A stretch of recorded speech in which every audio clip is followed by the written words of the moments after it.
Assalamualaikum warahmatullahi wabarakatuh. Selamat pagi. Izin memperkenalkan diri, Taruna tingkat 3 Politeknik Imigrasi. Nama Safa Salsabila, NRT 2018-1985 dan 01 dari kelas hukum B. Di sini saya akan menilai hasil pengerjaan book chapter, khususnya artikel yang berjudul Pentingnya Pengawasan Keimigrasian oleh rekan saya Muhammad Fahriza dari kelas hukum C. Berikut adalah artikel book chapter yang berjudul Pentingnya Pengawasan Keimigrasian yang ditulis oleh rekan saya Muhammad Fahriza dari kelas hukum C. Pada bagian pendahuluan ini saya perhatikan sudah terdapat latar belakang serta fakta-fakta yang mendukung. Jadi di bagian pendahuluan ini penulis mengungkapkan bahwasannya dengan adanya perkembangan global yang dibarengi dengan maraknya migrasi antar negara, hal tersebut memberikan pengaruh positif maupun pengaruh negatif.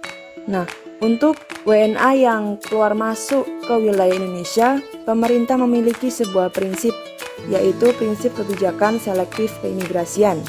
Pelaksanaan daripada fungsi keimigrasian dianggap sangat penting demi terjaganya kedaulatan negara, sebab Indonesia merupakan negara kepulauan terbesar di dunia, sehingga penegakan hukum keimigrasian menjadi tantangan tersendiri bagi pihak imigrasi. Nah, peran imigrasi dalam menjalankan pengawasan keimigrasian tersebut sangat penting demi meminimalisir kerugian akibat pelanggaran. Salah satu manfaat yang dirasakan Indonesia adalah meningkatnya perpindahan tenaga kerja antar negara, memudahkan pembangunan nasional yang dilakukan oleh para tenaga ahli dari negara lain. Meski begitu, pemerintah telah mengatur serta membatasi penggunaan tenaga kerja asing sebagai bentuk perlindungan terhadap warga negara Indonesia untuk mendapat kesempatan kerja yang lebih luas. Namun sayangnya pada bagian pendahuluan ini, penulis tidak mencantumkan adanya data dukung yang dapat mendukung pernyataan dia sebelumnya pada bagian latar belakang maupun fakta-fakta yang telah dijelaskan sebelumnya, seperti halnya grafik atau tabel. Dalam bagian pendahuluan ini, penulis telah mencantumkan rumusan masalah yang sudah sesuai dengan topik tulisannya. Namun sayangnya, untuk penulisan rumusan masalah tersebut masih terpisah, seperti yang dapat dilihat pada kalimat berikut. Fokus pada pembahasan kali ini adalah mengkaji bagaimana pengawasan TKA di Indonesia melalui izin tinggal. Semakin luasnya sektor investasi dan lapangan kerja tenaga kerja asing di Indonesia, maka harus diseimbangkan dengan pengawasan keimigrasian yang dilakukan terhadap tenaga kerja asing tersebut. Kemudian, penulis menjelaskan lagi bahwasannya dalam tulisan kali ini penulis berfokus pada pembahasan bagaimana penerapan pengawasan keimigrasian bersifat administratif maupun lapangan dalam rangka penegakan hukum kedaulatan. Seharusnya kedua rumusan masalah tersebut dapat digabung dengan konjungsi agar menjadi satu kalimat yang utuh dan tak terpisah. Secara keseluruhan, setelah menggunakan Turnitin terdapat 27% kata maupun kalimat yang masih dalam batas toleransi plagiarisme. Kata-kata tersebut contohnya warga negara asing, warga negara Indonesia, Pancasila, undang-undang, dan lain sebagainya. Berikutnya yaitu pembahasan. Berdasarkan penilaian saya, pembahasan telah sesuai dengan topik dan rumusan masalah yang diangkat.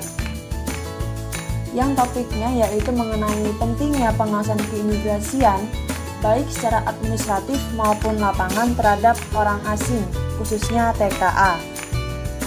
Sedangkan rumusan masalahnya adalah mengenai pengawasan TKA di Indonesia melalui izin tinggal dan juga penerapan pengawasan keimigrasian yang bersifat administratif maupun lapangan dalam rangka penegakan hukum kedaulatan.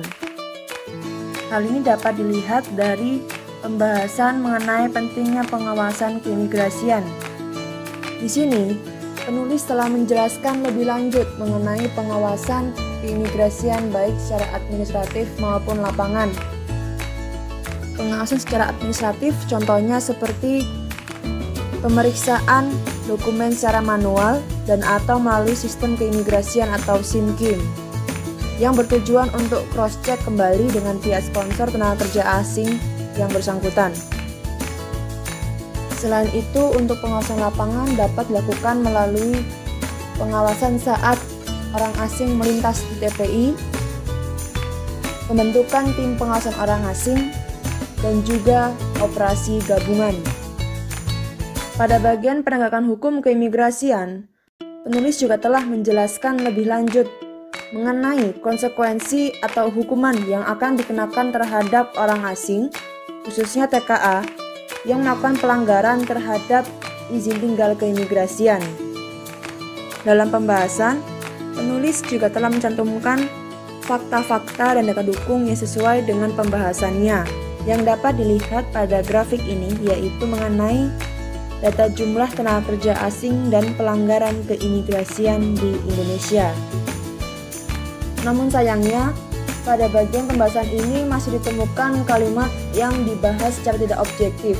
Hal tersebut dapat dilihat pada paragraf terakhir pembahasan sebelum kesimpulan, yaitu pada kalimat, namun, menurut penulis, hal ini memakan biaya dan waktu sampai pada putusan peradilan dan lain-lain. Seharusnya dalam penulisan pembahasan ini, penulis tidak mencantumkan opini ataupun pendapat pribadinya. Kemudian, dalam penulisan pembahasan memang tidak ada metode penelitian maupun teori yang relevan terkait dengan pembahasannya.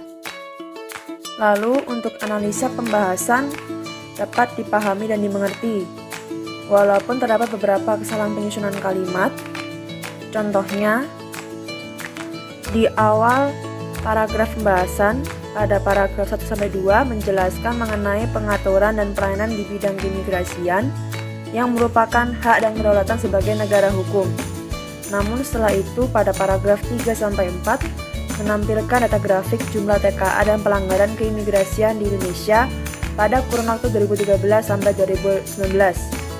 Seharusnya sebelum menampilkan data grafik tersebut, terdapat kalimat atau paragraf yang menjadi penghubung antara paragraf 1-2 dan 3-4, sehingga kalimat menjadi runtut.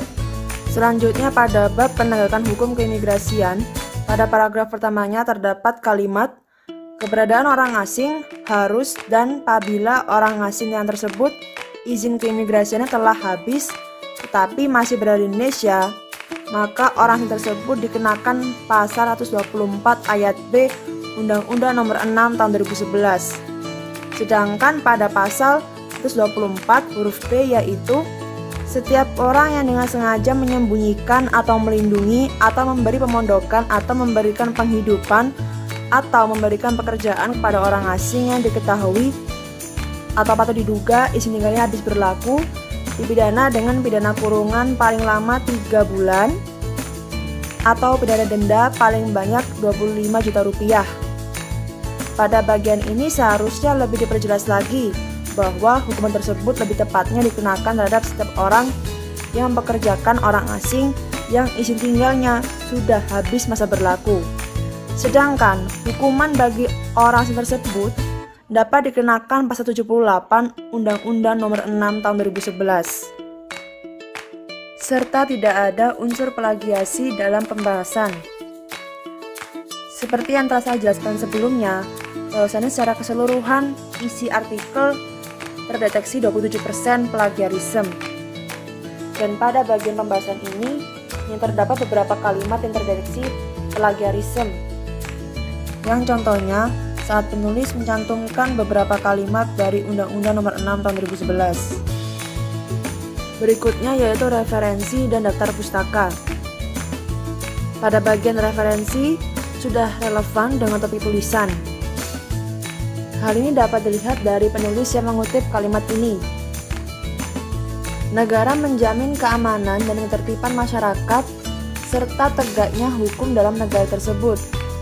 Keamanan masyarakat adalah syarat terselenggaranya pembangunan nasional demi terwujudnya tujuan nasional, menanggulangi bentuk-bentuk pelanggaran hukum dan gangguan yang bisa meresahkan masyarakat.